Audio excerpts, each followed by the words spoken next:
The 401k was invented in 1978 as a tax loophole for corporate executives to defer bonuses. Not a retirement system, a loophole.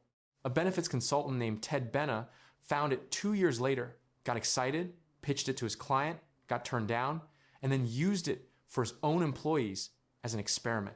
That experiment, one guy's backup plan, became the foundation that 65 million Americans are now depending on to survive after they stop working. Nobody ran the long-term math before deploying this at national scale. And the people who should have run the math, the financial industry that now manages roughly $30 trillion in retirement assets, had every incentive not to. Because the math, when you actually run it forward from 2026 instead of backward from 1926, produces a number that is uncomfortable for everyone in that industry, to quote out loud. Here's the layer that almost no video on this topic touches. The number at the center of every retirement plan you've ever been sold, the 4% rule, the holy withdrawal rate.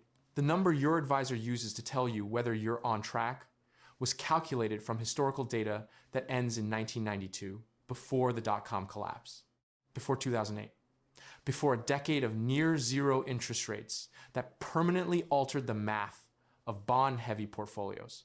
And William Bengen, the financial planner who published the 4% rule in 1994, has since publicly revised his own number upward, then downward, then hedged it with qualifiers.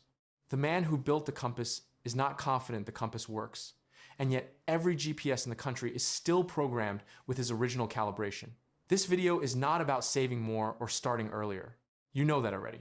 This is about the architecture underneath. Who built this system? Why they built it the way they did? What the actual incentives were at every stage? And what the math looks like when you update it for the reality you are currently living in, not the reality of 1985. By the way, I built a free early retirement calculator because most online ones are mathematically wrong. They use return assumptions and inflation rates from the 90s that break completely under current condition. Mine uses BlackRock and Vanguard logic to expose the specific weak points in your individual plan. And I only ask for your email to send the report so I don't store any of your financial data. Link in the description. Now, I need a metaphor that holds this entire thing together, and I have one. Imagine you're driving across the country using a GPS that was programmed in 1985. The hardware is perfect. The satellite connection is strong. The voice is calm and confident. It has never once expressed doubt. But the maps inside are 40 years old, so it routes you confidently onto a highway that was rerouted in 2001. It tells you the destination is 9 minutes away, when the destination was demolished in 2003. When you drive into a field, it says recalculating, not because it knows the map is wrong, but because that's what it does when reality and the map diverge. It recalculates, it speaks calmly, it sounds completely authoritative. It cannot tell you the map is wrong. It can only navigate within the map it has. That is the American retirement system in 2026. The hardware, tax advantage accounts, compound interest, diversified portfolios, employer matching that hardware still works. But the map underneath it, the assumptions about bond yields, average equity returns, sequence of market cycles, inflation rates, Social Security solvency, healthcare inflation, life expectancy, and the tax treatment of withdrawals, that map was drawn in a different world. And it is quietly directing millions of people with great confidence toward a destination that no longer exists. I'm going to call this following dead directions throughout this video, because every time someone hands you retirement advice built on outdated assumptions, which is most of the time that's what you're getting, dead directions, the GPS sounds fine. The road is not. The most dangerous part, the GPS never says it might be wrong. In a few minutes, I'm going to show you what the actual fee structure inside a standard 401k does to your balance over 30 years. The number is going to make you want to sit quietly in a dark room for a few minutes. But first, let me explain why the entire shift from pensions to 401ks was, at its core, a transfer of risk and who paid for it. In 1980, approximately 38% of private sector workers in America had a defined benefit pension, meaning their employer made a promise: work here for 30 years, retire, and we will pay you a fixed income every month until you die. The employer carried the investment risk. The employer carried the longevity risk. The employer's balance sheet absorbed the volatility. By 2012, that number had fallen to 15%. Today, it sits around 12%, concentrated almost entirely in unionized jobs and government employment. In a single generation, the dominant retirement structure in American private industry went from your employer promises you income for life to you manage a brokerage account and hope. And it happened without a national conversation. It happened one company benefits meeting at a time. The incentive was transparent if you were willing to look at it. A pension is a long-term liability on a corporate balance sheet.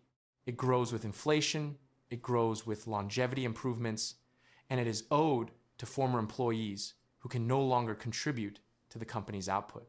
A 401k match is a defined, capped, current year expense. The employer's financial obligation ends the moment the match clears. Everything after that, the investment decisions, the market risk, the inflation risk, the sequence of returns risk becomes your problem. There's a textile company in the Carolinas that made this transition in 1987. Workers who had been employed there for more than 15 years retained their pension. Everyone hired after January of that year received a 401k with a 2% match. The company framed it as modern benefits and putting you in control of your financial future. That last part is technically true.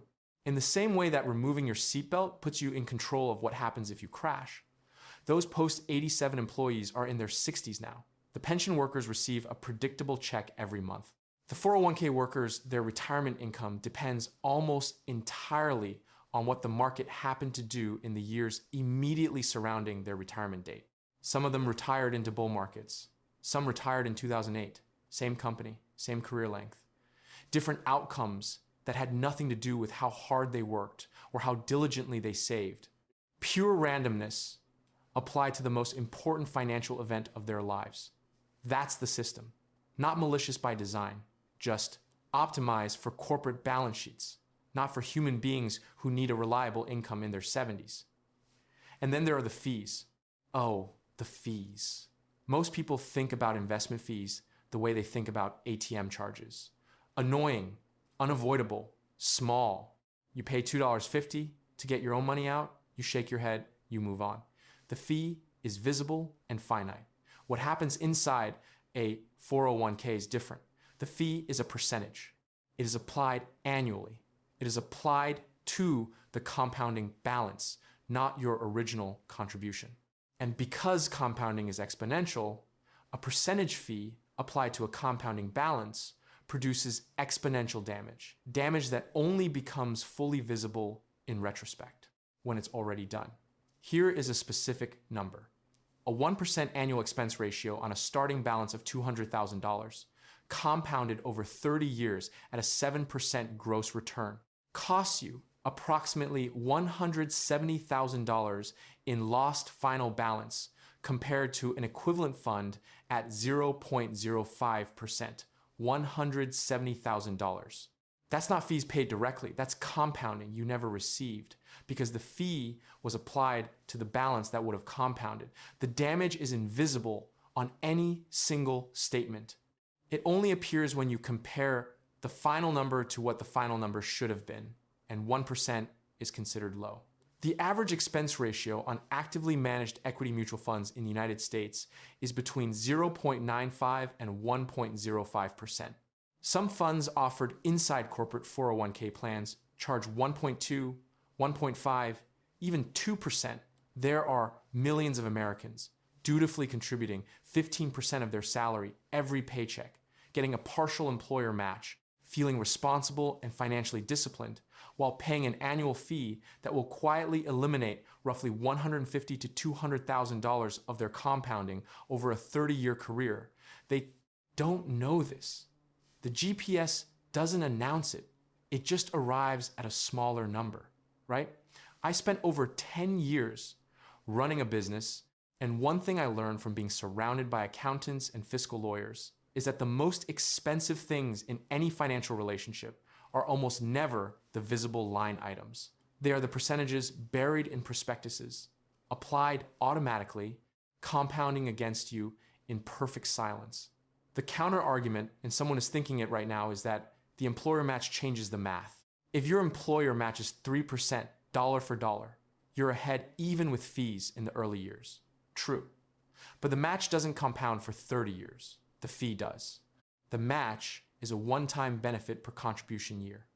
The fee is a permanent annual drag on every dollar that has ever been in the account.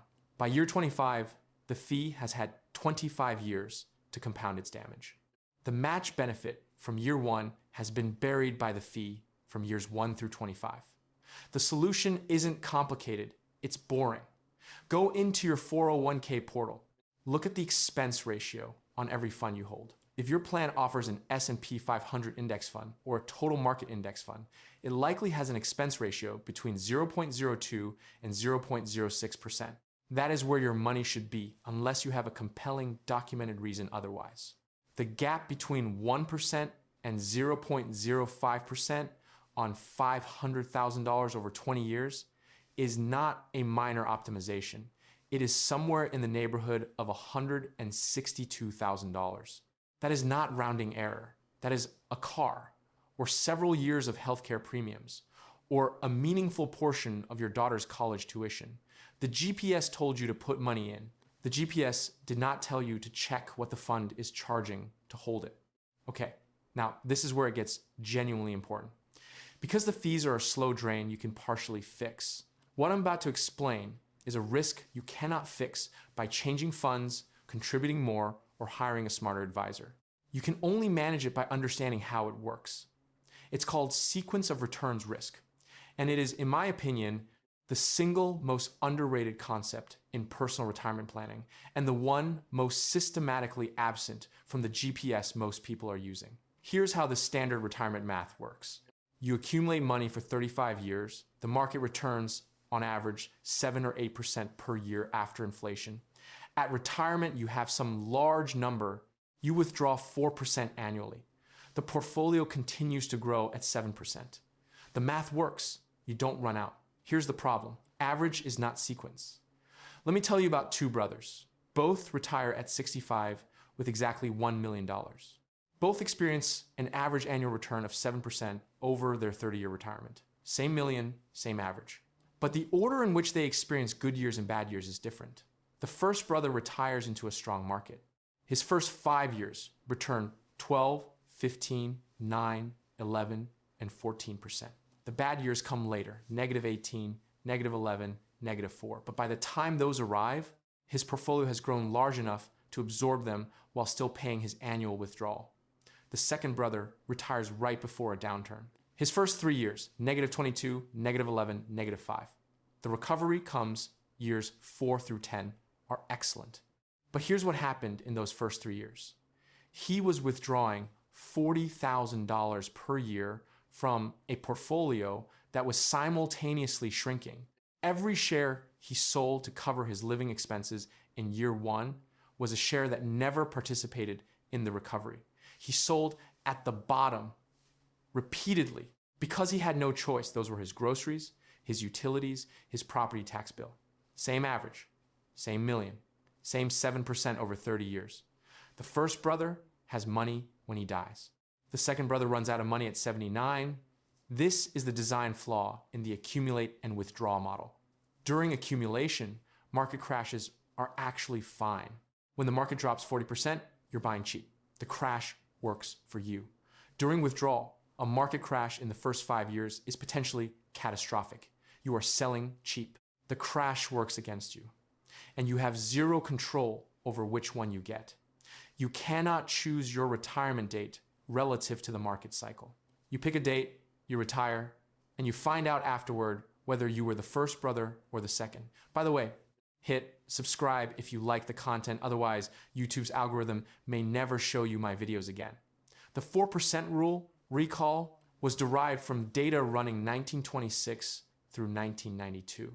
The researchers tested it against every historical 30-year retirement window in that dataset and found that 4% withdrawal almost always survived, but almost always over a specific historical dataset in a world with different bond yields and different valuations and a different inflation trajectory.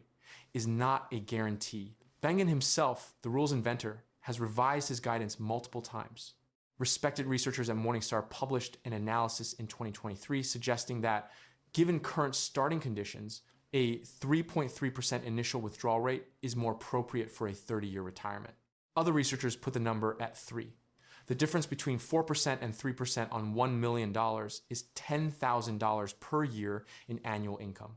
That is not academic. That is real money that either exists in your annual budget or doesn't. And nobody in the financial industry is leading with this number, because telling someone you need 33% more retirement savings than we told you is not a message that sells products. I want to introduce you to someone at this point. His name is David, and David is real in the sense that his situation is the composite of probably a few million Americans who are within 10 years of retirement right now. David is 57, middle management manufacturing company, Northeast. He started contributing to his 401k at 29 because a coworker told him to. He maxed his contributions most years. He got an employer match of 3%. He shifted his allocation from aggressive growth to moderate in his early 50s because every article he read said that was the right move. Today, David has approximately $800,000 in his account. His financial advisor, who charges 1% of assets under management annually, which on $800,000 is $8,000 per year, or about $67 per month, that David has never consciously thought of as a fee, told David last year that he's on track. Keep contributing for 8 more years, David. You'll likely hit 1.2 million. Draw 4%, you'll be fine. David believes this. I'm not saying his advisor is lying. I'm saying his advisor is navigating with dead directions. Here is what David's situation actually looks like when you run the updated math. $1.2 million at 4% withdrawal is $48,000 per year. David currently earns $94,000 per year, so his retirement income from his portfolio will be roughly half his current salary in retirement. When he is older, when healthcare will be his single largest monthly expense category, David will also receive Social Security based on his earnings history. Let's estimate his benefit at full retirement age 67 at approximately $22,000 per year. That's a reasonable estimate.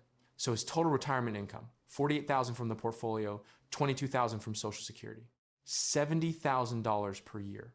His current take-home after taxes on $94,000 of income is roughly $72,000 to $74,000 depending on deductions. So David would be living on almost the same after-tax income, except in retirement, healthcare premiums will replace his payroll deductions, and out-of-pocket medical costs will grow every year he gets older. The healthcare line item in a retiree's budget is not stable. It grows. Fidelity's 2024 estimate for average healthcare costs above Medicare coverage for a retired couple over the course of retirement is $315,000. $315,000, not total lifetime healthcare costs. The amount above what Medicare covers, above it, dental, vision, hearing, long-term care, supplemental premiums, prescriptions for the conditions that develop in your 60s and 70s. David's financial plan has no explicit line item for this. His advisor's GPS doesn't show it because the GPS was programmed before healthcare inflation reached its current trajectory. And then there's Social Security itself. The Social Security Board of Trustees 2024 report projects that the combined old age and survivors insurance trust fund will be depleted approximately around 2035. At that point, the incoming payroll tax revenue covers approximately 79% of scheduled benefits, meaning a roughly 21% automatic benefit cut unless Congress acts. David's $22,000 per year becomes something closer to $17,300 per year. Something will change legislatively before 2035. It always does eventually. But whether the fix comes via benefit adjustments, means testing, retirement age increases, or payroll tax hikes, nobody knows. Possibly some combination that affects David's cohort specifically. The GPS says David gets $22,000 per year from Social Security. The map shows a bridge. The actual road has construction signs. David is not in crisis. David is at the last comfortable moment to recalibrate. 8 years is enough time to do real things if you know what you're doing. But David doesn't know he needs to recalibrate because every instrument in front of him says he's fine. That is what following dead directions looks like from inside the car. Green lights on the dashboard, the destination doesn't exist anymore. A financial advisor sitting across the conference table from a 63-year-old client. Your portfolio is well positioned for the retirement you've envisioned. Client, what does the healthcare projection look like? Long pause. Advisor, we typically model 2% annual inflation on that. Client, healthcare inflated at 7.3% last year. Advisor, we recommend revisiting that in your next annual review. Client stares at the table. So, what does the updated map actually look like? Not motivation, not start earlier, not diversify. Actual structural changes to how you think about retirement mechanics, calibrated specifically for the world as it exists in 2026. I'm going to give you 3 levels. These are not tips. These are architectural decisions. Level 1, audit your fee structure before you do anything else, not as a one-time exercise, as a recurring annual habit, the same way you check your smoke detector batteries. Go into your 401k portal, pull the expense ratio on every single fund you hold, and compare it against the lowest cost equivalent option available in your plan. If your plan offers an S&P 500 index fund with an expense ratio below 0.1%, and most plans now do that, is where the core of your equity allocation belongs, unless you have a documented reason otherwise. If your plan's cheapest option is still above 0.5%, contribute exactly enough to capture your full employer match, then route additional retirement savings into a Roth IRA where you control the fund selection entirely. Vanguard, Fidelity, Schwab all offer index funds at expenses below 0.05%. The fee difference between 1% and 0.05% is not small. On a $500,000 portfolio held for 20 years, it is over $160,000 in additional compounding that you either keep or surrender. $160,000 is not a rounding error. It is a real thing you can choose to keep. Level 2, run the 3% withdrawal rate on your retirement planning, not 4. I know 4 is the number everyone quotes.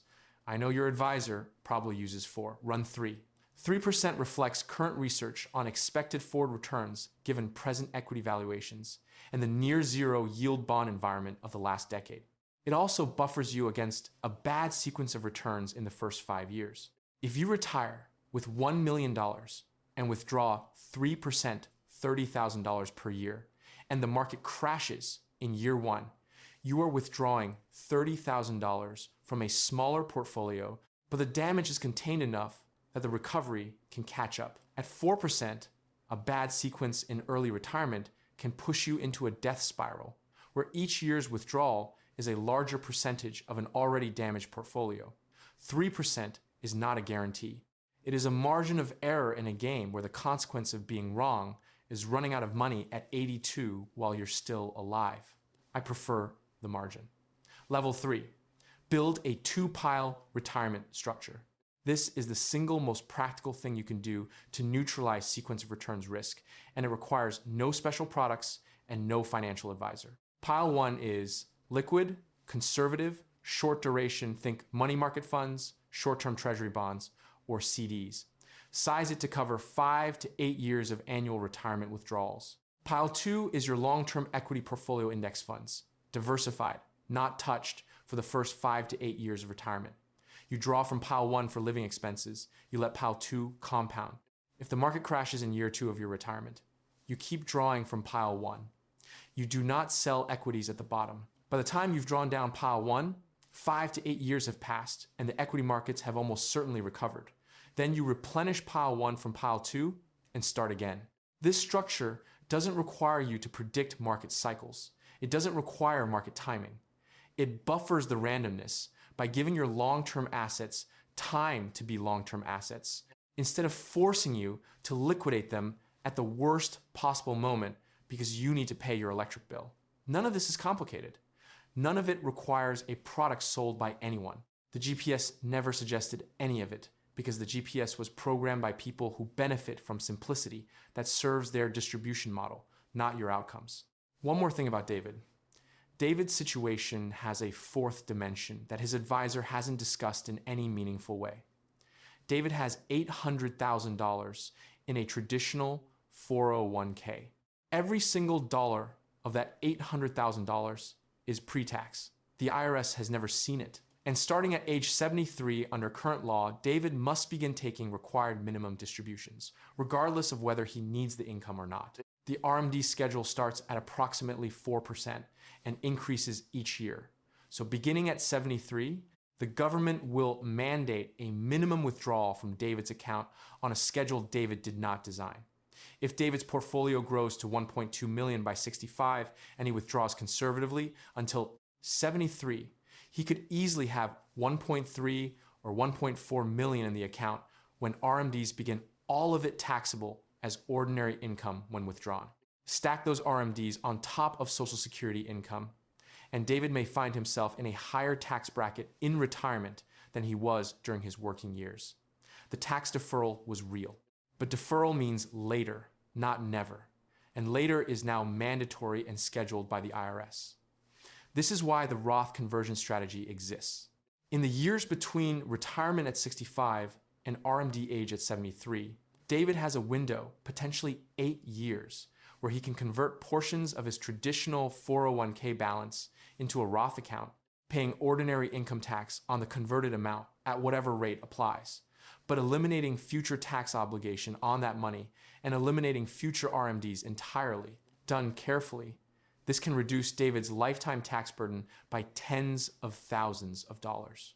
Done strategically, it can also reduce the Medicare premium surcharges that kick in above certain income thresholds. The GPS doesn't route through this conversation. The GPS says, put money in pre-tax to lower your taxable income today, which is correct as far as it goes. The GPS was just never updated with what happens at the other end.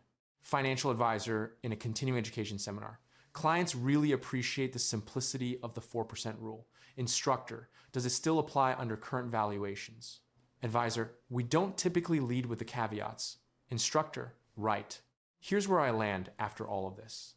The retirement system in America is not a fraud. It is not a conspiracy. It is something more ordinary and in some ways more frustrating. It is a system built for a specific economic environment in the 1980s, optimized along the way for the financial industry's revenue model rather than participants' outcomes, and never meaningfully updated for the world it currently operates in. The map was drawn honestly, for the most part. It just hasn't been redrawn. The 401k was an accident that became infrastructure. The 4% rule was a best guess that became scripture.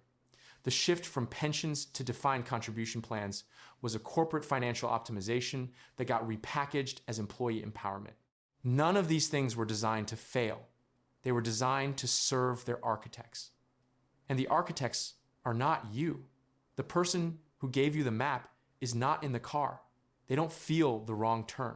They collect their fee, regardless of whether the destination exists. David, and David is all of us, to varying degrees, isn't doomed. He has time, he has a real number in his account. What he doesn't have yet is a map drawn this decade. And the difference between following dead directions for 8 more years and stopping to update the map right now is the difference between $72,000 of annual retirement income and something closer to $51,000. With a $315,000 healthcare liability and a possibly reduced Social Security benefit sitting underneath both scenarios, that gap is fixable. It requires looking at the expense ratios, running the conservative withdrawal rate, building the 2-pile buffer structure, and taking the Roth conversion window seriously in whatever years you have before RMDs begin. None of that is exotic. None of it requires a product. None of it requires you to outguess the market or pick the right stock or find the hot fund. It requires reading the boring documents, updating the map, noticing that the GPS has been navigating confidently toward a city that was demolished in 2003. Lazy investing built more fortune than crypto memes. The playbook is index funds, minimal fees, sequence of returns awareness, intentional tax structure, and a buffer pile that protects you from having to sell at the wrong time. The stuff that sounds too boring to be worth a YouTube video. And yet here we are, because 40 years of dead directions have sent enough people to the wrong destination that someone needed to redraw the map. Check your expense ratios today, not after the video ends. While it's still loading,